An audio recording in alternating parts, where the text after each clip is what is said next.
evaluating the alternatives by equivalence. Today we are going to learn two topics. First is cash flow diagram and the second is evaluating the alternatives by equivalence. So let us begin with cash flow diagram. So cash flow can be defined as the movement of money in or out of the project.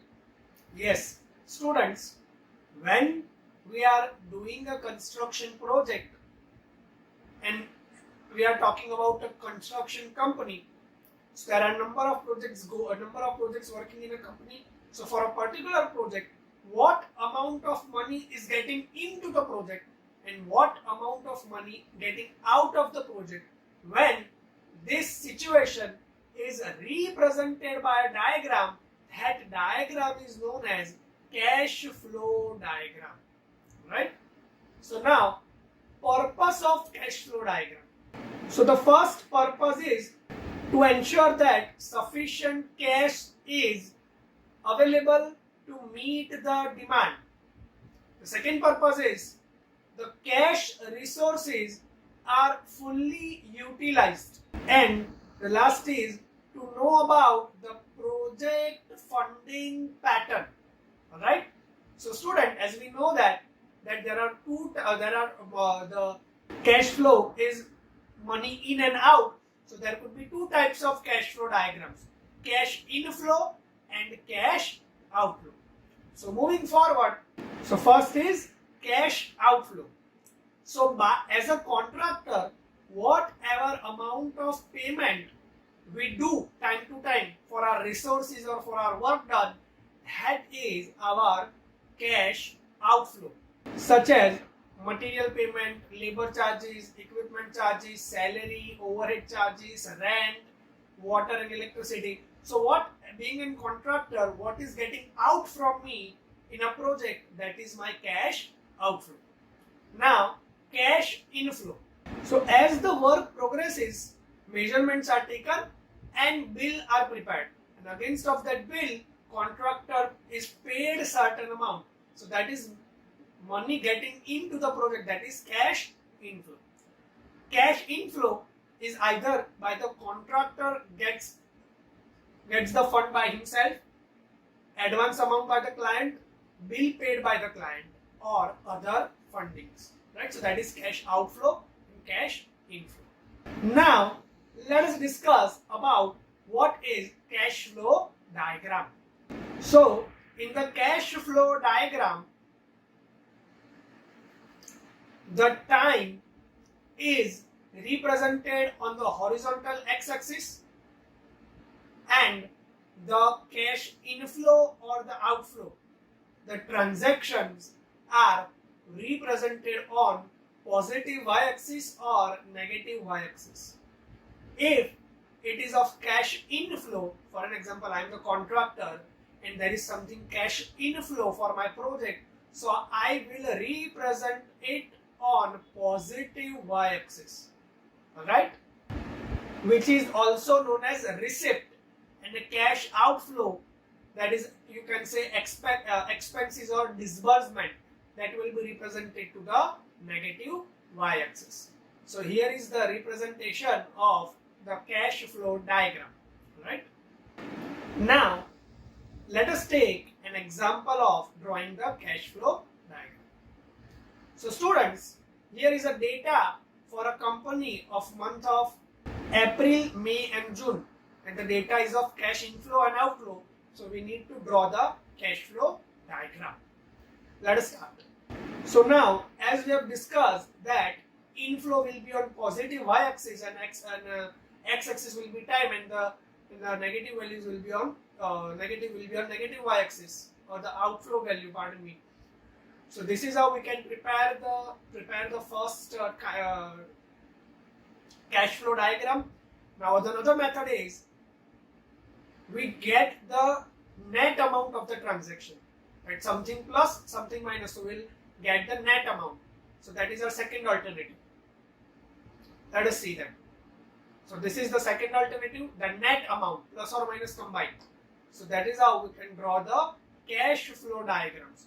But generally students, we select the first method, because when we do the net calculation at a later stage of the project, we are not aware about that how that values arrived, right? So we'll represent each and every transaction in the cash flow diagram. Now let us see the project cash flow diagram. The project cash flow diagram. So the project cash flow diagram is again the graph of receipt and disbursement versus time. The project cash flow diagram is drawn with respect to owner, contractor, etc. And to draw the project cash flow diagram, certain data are required. Let us see that. First is the gross bill and its time of submission is required. Then the measurement period, certification time, mobilization fund, retention money deducted. So these are the data which we generally require in order to prepare the project cash flow diagram. Now when we prepare the cash flow diagram, there are certain factors affecting to that cash flow diagram. What are they? Let us see. So here are the factors affecting the cash flow. The first is mobilization advance, margin, retention money, extra claim, distribution of margin, certification type, certification period, credit arrangement of the contractor. So these are the major factors affecting the cash flow diagram. Let us discuss each of them one by one. So the first is mobilization advance. Now students, mobilization advance is the advance given by the client to the contractor to initiate the project work. Alright, so higher the cash flow, higher the amount of mobilization advance, good will be the cash flow. Alright, so students, this entire theory is which we are learning from the point of view of contractor. Alright, the second is margin. So being a contractor, if my profit margin is very high, that is good for my cash flow diagram. If my profit margin is low, then the amounts which I received in terms of profit will be very low. The next is retention money. So in a project, we need to check that what is the retention amount deducted by the client. Higher the retention amount, low, it is worst for our cash flow diagram. Because what is retention? Retention is amount which is kept aside or deducted by the client. So if they will cut as a retention, my cash flow will be disturbed. Next is extra claims. So higher the extra claims in the project, good for them, good for contractor. Why? Because extra claims are paid on the basis of market rates. So that is your extra claims. Next is distribution of margin. Students, this is one of the important concept which affects the cash flow. How the profit margin is distributed. See, there can be three strategies: front loading, even distribution, and back loading. What do you mean by front loading? That is when you recover the profit in the initial stage of the project.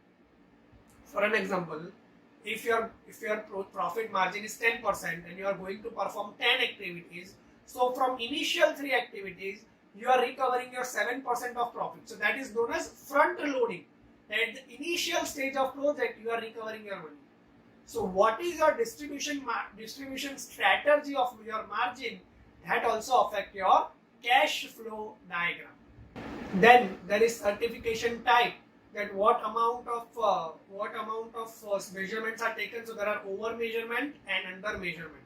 So these are the factors affecting cash flow diagram. I hope we are clear about what is cash flow diagram, how it is drawn, what are the factors affecting it.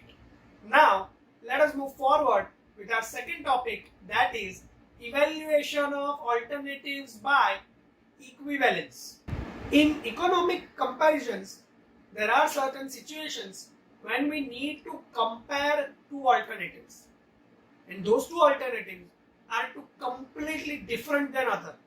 That in the first alternative, there is just initial payment, and there is in second alternative, you receive certain amount every year. But we need to compare those, those alternatives, and you need to select out of them. Preparing the cash flow diagram will help us to understand the situation. Now, to understand this equivalence concept, let us consider a scenario that you have two alternatives for receiving the money. The first alternative is a lump sum 1,000 amount paid today in a single payment. And alternative 2, you are getting paid 400 rupees at the end of every year up to 4 years. So that are the two alternatives. Now, looking at the alternative, we can say that at today we are getting 1,000 rupees, and at the end of 4 years in second alternative we are getting 1,1600 rupees. So can we compare these two alternatives on the basis of just values, that 1,000 rupees today and 1,600 rupees from next 4 years? No, we cannot compare. So comparison is to be made on the common baseline. So what is the common baseline? Let us say that what will be the value of those alternatives at the end of 5th year with interest. So that is a neutral comparison. So let us assume that what will be the value at the end of 5 years in both alternatives with 10% rate of interest, compounded half yearly. Alright. So let us see for alternative 1. So in alternative 1, we are getting 1,000 rupees today. Now we want to find what will be the value after 5 years. So f equals to p into 1 plus I raised to n. So we'll get the value 1,628. Here I is taken as 0.5 and n is taken as 10 because half yearly. So 5 years. So in 1 year 2 times interest will be calculated. So n equals to 10, 5 into 2, and half yearly. Total yearly interest was 10. So half yearly 5%. Alright. Now let us see for alternative 2. So in alternative 2, at the end of first year, we are getting 400 rupees. So 400 into 1 plus 0.05 raised to 8. Because now at the end of what we are standing at the end of first year. So now 4 years are remaining. So 8 times will be calculated. Plus again at the end of second year, 400 into 1 plus 0.05 raised to 6 plus 400, 1 plus 0.0 raised to 4, and last 400 into 1 plus 0.05 raised to 2. So adding all of that, we can say that we'll get 2,054 rupees. So that is how we need to have the comparison on the neutral line. Alright. Now in the same alternative, if you calculate by 300 rupees, it will be 1,500, less than of what we are getting in 1,000. So that is how we need to compare the situations on an equal common base. So using this time value money concept and preparing the cash flow diagram, we can have the economics alternative of economics. So there are 4 methods. First is present worth comparison. Second is future worth comparison. Third is annual worth comparison. And the last is rate of return. Let us begin our discussion with present worth comparison. So in this method, the present worth of the cash flow is in terms of single equivalent sum is determined using rate of interest. Sometimes it is known as discounted rate. But now this net present method works on certain assumptions.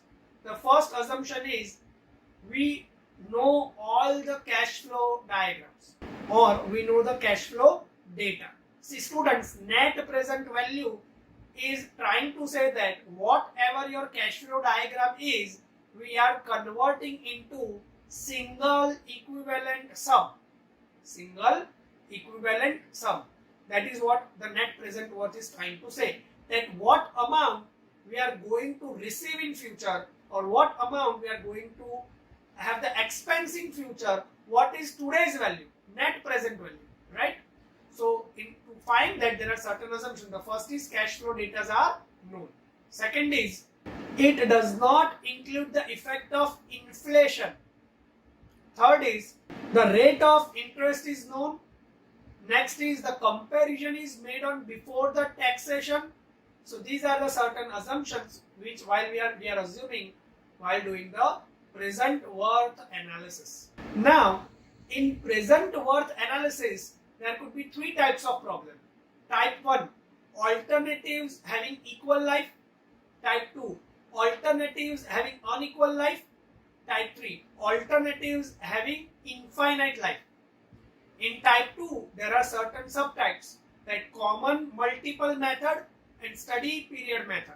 In type 3, there is one method, capitalized equivalent method. Alright? So, let us discuss about type 1. So, type 1 was alternative having equal life. So, in this type of alternative, first we need to see that what kind of cash flow diagrams are represented. There could be two types of cash flow diagram. Revenue dominated cash flow, cost dominated cash flow. Revenue dominated, that means all the data are of cash inflow, and cost dominated, that means all the data are cash outflow. Now here we need to find the present worth. So if the data is of revenue dominated, then the maximum of two alternative is considered, and if the cost dominated, minimum of two alternative is considered. But now, what if the combined data is given? So in case of combined data, net present value is considered, and basis of that net present value, whichever the maximum is considered as a final alternative. This method is used to find the profitability index, PI, equals to NPV upon CC, net present value upon capital cost, right? So that is what alternatives having equal life.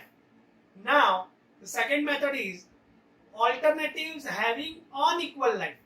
So in that there are two methods. The first is common multiple method. So in unequal life, one alternative may have the life of 5 years, and second alternatives may have a life of 7 years or 10 years. So common multiple method, that means we need to select a coterminous life period for both the alternative. Coterminous life period as in same life period. For an example, if certain alternatives have life period 2, 3, 4, 6, then the LCM of this common multiple of them will be 6. So in compare of that, alternative 1 should be replaced 3 times, alternative 2 should be replaced 2 times. So that is how, the common multiple will be 12. So alternative 1 will be replaced by 6 times, alternative 2 will be replaced 4 times.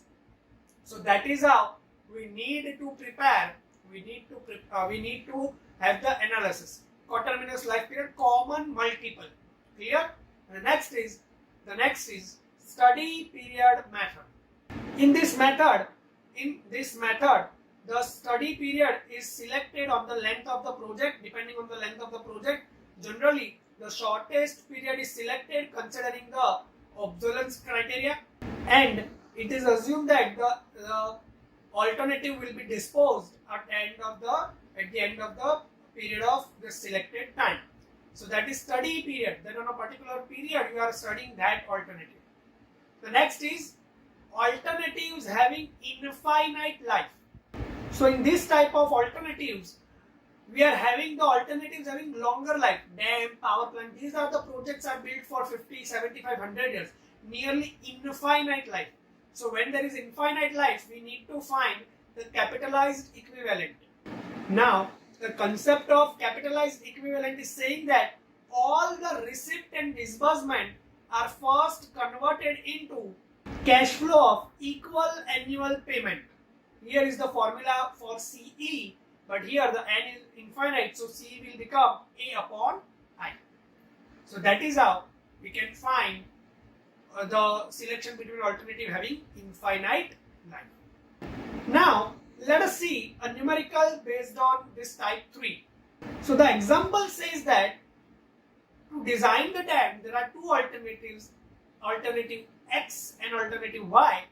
In alternative X, the design cost is 50 crore rupees, and for next 100 years, the maintenance and operating cost is 7.5 crore rupees. When option Y, the initial cost is 75 crore rupees, and the other cost is next every year, that is 5 crore rupees. So now we need to evaluate that we should select design X or Y. So minimum rate of return given is 5% and the total life is 100 years. So let us start. So when you are doing any sum of the economics, first we need to prepare the cash flow diagram. Let us prepare for project alternate X. So here is the alternate X cash flow diagram. Now we know the formula of capitalized equivalent A upon I, but here at point 0, 50 CR has been already done. So 50 CR plus A upon I. So we'll get 200 CR. Now similarly, let us have for alternative Y. So in alternative Y, 75 initial cost and 5 CR every year. So we'll get 175 CR. Now students, look at the cash flow diagram. These cash flow diagrams are cost dominated. So the capitalized equivalent is representing the cost. So in option Y, the cost is less. So we can select the option Y. This is how we can we can have the calculation. So I hope we are clear up to this point. So this is it. That was all about in today's session. In case of any query or doubt, you can always contact me on my mail or my number. Thank you.